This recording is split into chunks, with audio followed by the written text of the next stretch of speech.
Hello friends, welcome to this video. और ये video में हम देखने वाले हैं कि अभी आरबीआई ग्रेड बी का फेज़ 1 एग्ज़ाम आपको सबको पता है 6 मार्च को है। ठीक है, और आज है 4 मार्च।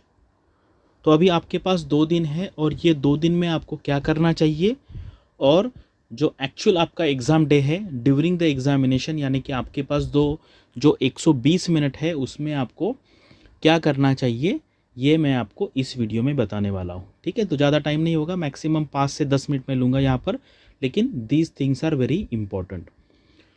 तो अभी देखिए, मुझे स्टूडेंट्स पूछते हैं व्हाट्सएप पे, फेसबुक पे हो या कॉल करके कि सर कट ऑफ कितना आने वाला है।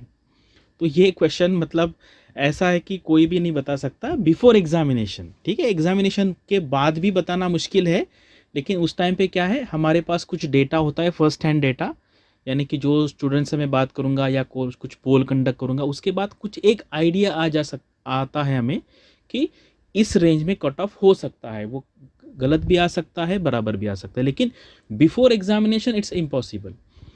अगर अभी आप देखेंगे कि पिछले 6 साल में क्या हुआ है, मैक्सिमम अगर आप देखेंगे तो 126 कट ऑफ गया है 2013 में। रिसेंटली उसके बाद कम कम होते गया, देखो ये कम हुआ, काफ़ी कम हुआ, यहाँ पर लोएस्ट 78 आया है। एंड पिछले साल 2019 में फिर से 122 आया है। तो यहाँ पर आपको एक चीज़ ध्यान रखनी पड़ेगी कि नियर अबाउट अगर सेक्शनल कट ऑफ देखेंगे 2017 का पेपर छोड़ के, क्योंकि ये पेपर काफ़ी डिफिकल्ट आया था, तो 25% सेक्शनल कट ऑफ है। देखो ये 25% है, जीए 20 ये 80 का 25% है। उसके बाद इंग्लिश का 7.5 ये भी उन्होंने कांस्टेंट रखा है, एंड रीजनिंग का 60 में से 15 मार्क। ठीक है, तो ये जस्ट एक आपको आइडिया है कि किस रेंज में रहता है और आरबीआई क्या कर रहा है। तो अभी आपको क्या करना है, अभी सिर्फ 2 दिन बचे हैं, तो मैक्सिमम मैंने देखा है कि स्टूडेंट्स क्या कर रहे हैं, सिर्फ जीके इस पे ध्यान दे रहे हैं। ठीक है, और स्टूडेंट्स को टेंशन आता है कि सर ये टेस्ट सीरीज़ में ये क्वेश्चन देखा तो मैं अभी क्या करूँ, वो टेस्ट सीरीज़ में वो क्वेश्चन देखा मैं अभी क्या करूँ। देखो, टेस्ट सीरीज़ का आप एक फंडा जान लीजिए। क्या होता है, जो टेस्ट सीरीज़ प्रोवाइडर जो है, उनको क्या दिखाना होता है कि हमारी टेस्ट सीरीज़ कितनी अच्छी है, ये दिखाने के चक्कर में वो काफ़ी डिफ़िकल्ट क्वेश्चन पेपर सेट करते हैं। अगर आपको आरबीआई असिस्टेंट प्रीलिम्स देखना पड़ेगा तो उसमें 100 में से 95 कट ऑफ था कुछ कुछ ऑफिसेस का। इसका मतलब है, और वो भी 60 मिनट्स में। तो देखो पेपर कितना इजी था, लेकिन कुछ लोग यहाँ पे पास हो गए, कुछ नहीं हुए। तो पेपर इजी आने से या डिफ़िकल्ट आने से कोई फ़र्क नहीं पड़ता है, लेकिन क्या है, आप जो मॉक टेस्ट सीरीज़ दे रहे हो उसका डिफ़िकल्टी लेवल देख के लोगों को टेंशन आता है कि कुछ कुछ लोगों को तो ऐसे हो रहा है कि 200 में से 60 मार्क आ रहे हैं और वो बोल रहे हैं कि सर अभी हम एग्ज़ाम नहीं देंगे, हमारा कॉन्फिडेंस बहुत लो हो गया। तो अभी तो एक तो सबसे मेन रिक्वेस्ट है कि अभी तो बिल्कुल नहीं देना है। ठीक है, वैसे तो मैं स्टूडेंट को ये रिक्वेस्ट करता हूँ कि लास्ट 1 महीने में मॉक नहीं देना है, लेकिन होता क्या है, हमारे आरबीआई के एग्ज़ाम में टाइम ही कम मिलता है और वो लोग नोटिफिकेशन आने के बाद जाग जाते हैं और फिर मॉक्स देते। इससे क्या होगा, एग्ज़ाम के पहले आपको मॉक्स नहीं देना है, अदरवाइज़ क्या होगा, अननेसेसरी आपको टेंशन आ जाएगा। अभी सुबह से मुझे 5-6 फ़ोन आए कि सर अभी क्या करूँ, उसमें ये पूछा, उसमें वो पूछा। मैंने कहा कि आपको पता है इकोनॉमिक सर्वे, आपने पूरा पढ़ा है क्या, इकोनॉमिक सर्वे आपको कितना आता है?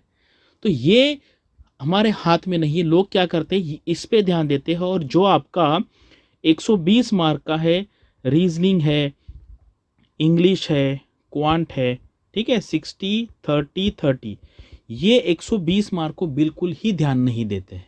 ठीक है, तो अभी के दिन में क्या करना है, अभी जो रिमेनिंग डेज बचे हैं उसमें आपको क्वांट के कुछ फॉर्मूलाज देख लेना है। ठीक है, जैसे कुछ प्रोबेबिलिटी के फॉर्मूलाज है, या फिर आप ज्योमेट्री के, मेंसुरेशन के कुछ फॉर्मूले लिख लो, कुछ रीजनिंग के। जैसे मान लो अगर आपके पास टेस्ट सीरीज है तो वो क्या करो, डायरेक्टली सबमिट कर लो, और कुछ उसमें के कुछ रीजनिंग क्वेश्चन जो टिपिकल टाइप के आते हैं वो देख लो। तो मैं स्टूडेंट्स को पहले से ही बोलता आता रहा हूँ कि जैसे ही आप क्वेश्चन सॉल्व करें, देखो आजकल स्टूडेंट को लिखने का बिल्कुल ही प्रैक्टिस नहीं रहा है, तो मैं लोगों को क्या बोलता हूँ, जैसे आपको अलग टाइप का रीजनिंग का क्वेश्चन दिखता है तो आप साइड में हाथ से लिख लो। जैसे मान लो रेक्टेंगल वाला है, स्क्वायर वाला है, इनसाइड देख रहा है कोई, आउटसाइड देख रहा है, ऐसे 10-15 टाइप के क्वेश्चन होते हैं, वो देख लो, वो साइड में लिख लो और एग्ज़ाम के पहले जैसे एक रिवाइज कर लो। इंग्लिश में क्या है, इंग्लिश में तो ऐसा कुछ रिवीजन जैसा कुछ है नहीं, लेकिन जस्ट अगर आपको कुछ वर्ड्स देखने तो आप देख सकते हैं, ठीक है।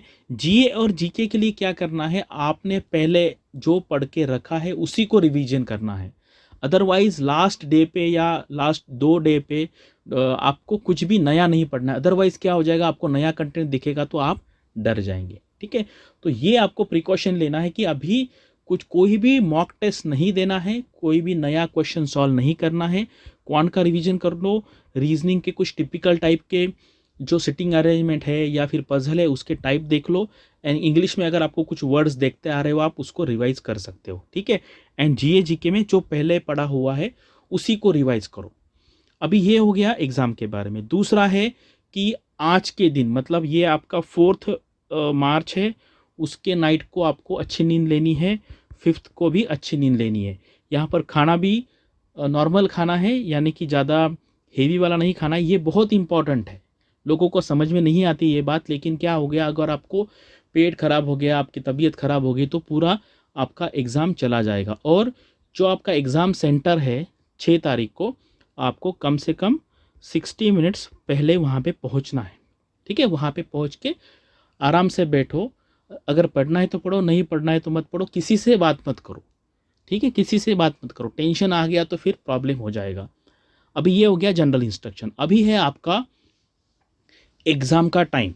आपको पता है रीजनिंग के लिए उन्होंने 45 मिनट्स दिए हैं, ठीक है, रीजनिंग के लिए।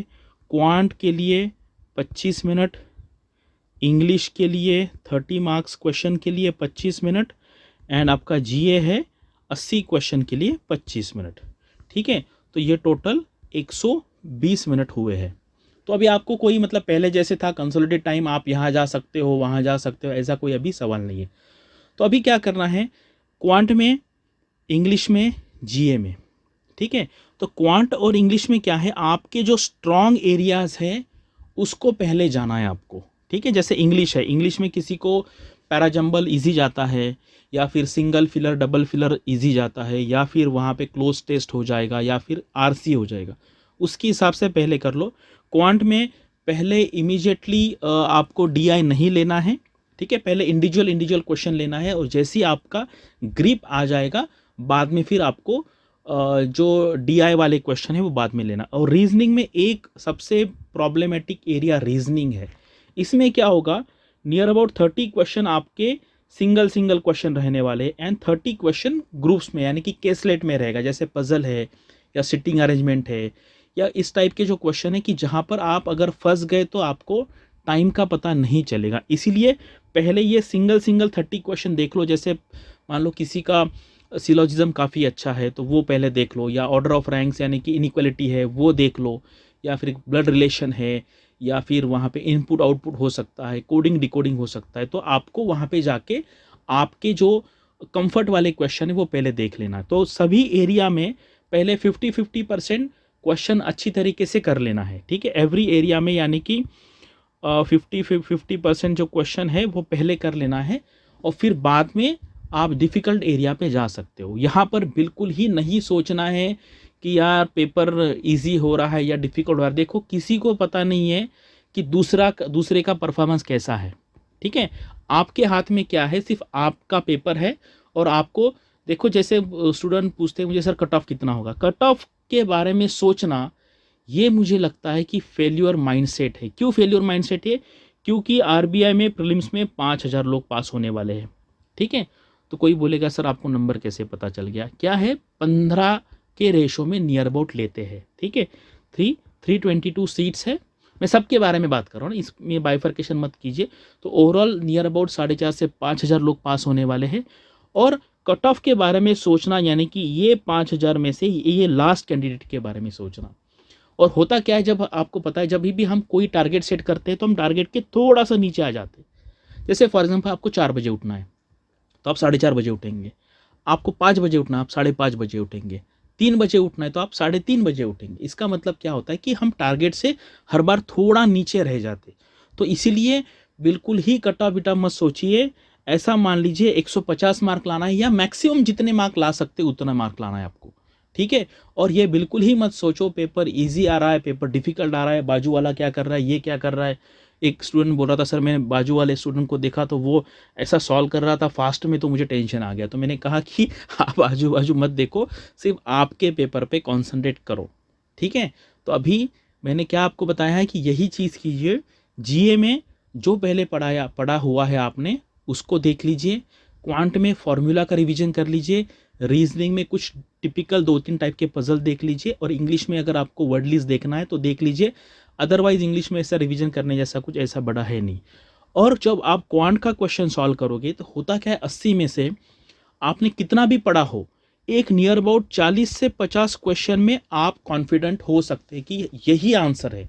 लेकिन क्या है, कुछ स्टूडेंट मुझे बोल रहे थे कि सर जब मैं पूरे के पूरे क्वेश्चन अटेम्प्ट करता हूँ तब मुझे अच्छे मार्क्स आते हैं। ये देखो, ये हर एक का स्ट्रैटेजी अलग हो सकता है। कुछ स्टूडेंट ऐसे होते हैं कि लास्ट टाइम एक स्टूडेंट ने 70 क्वेश्चन अटेम्प्ट किए थे और उसको 66 या 67 मार्क्स मिले थे, क्योंकि वो एक्यूरेसी पे फोकस करता है। तो आपका जैसे पैटर्न होगा उस हिसाब से आप कीजिए। लेकिन मुझे लगता है अगर आपको 2 ऑप्शन में अगर कन्फ्यूजन है तो उसमें से कोई भी एक मार्क कर दीजिए। और जहाँ पर बिल्कुल ही गेस नहीं है, जैसे चाइना के फॉरेन मिनिस्टर आपको पता बिल्कुल ही नहीं है, तो वो अटेम्प्ट मत कीजिए, ठीक है।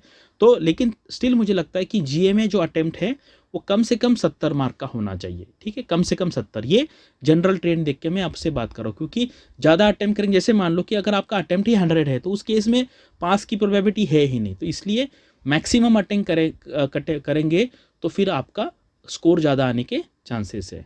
तो बस मुझे आपको यही बताना था। और बिल्कुल ही टेंशन मत लीजिए। स्टूडेंट मुझे पूछ रहे हैं कि सर पेपर कैसे आएगा, इजी आया डिफ़िकल्ट आएगा, ये आपको कोई भी नहीं बता सकता कि पेपर कैसे आएगा, ठीक है। तो ये जो 2 घंटे हैं इसमें आपको, जैसे मान लो जैसे आप जाओगे वहाँ पर पूरा बेसिक कर लिया है, जो कुछ फॉर्मेलिटीज़ कर ली, तो वहाँ पर आके 1-2 मिनट आँख बंद करके बैठ लो, शांति से बैठो, और आपका जो ब्रीदिंग है वो नॉर्मल करो। उसको एंग्जाइटी कुछ लोगों को बहुत होती है, हाथ में ऐसा पसीना पसीना आने लगता है, ठीक है। एंग्जाइटी कम कर लो और ऐसे सोचो कि पेपर मुझे बहुत अच्छे जाने वाला है और मैं ये एग्ज़ाम पास होने वाला हूँ, ठीक है। तो इसीलिए ये जो मैंने आपको जो चीज़ें बताई वो अच्छे तरीके से फॉलो करो, ठीक है। नॉर्मल खाना खाओ, एग्ज़ाम सेंटर पे जल्दी पहुंचो, और वहाँ जाने के बाद किसी से बात नहीं करने का है, ठीक है। और जैसे ही पेपर हो जाएगा आप शाम को घर आ जाएंगे, उसके बाद पेपर पे ज़्यादा डिस्कशन नहीं करने का है। इमीडिएटली जो फेज़ 2 है उसकी तैयारी, नहीं तो एटलीस्ट प्लान बना लो कि कल से मैं कैसे करने वाला हूँ, ठीक है। तो सबको वीडियो देखने के लिए thank you and all the best for your phase 1 examination.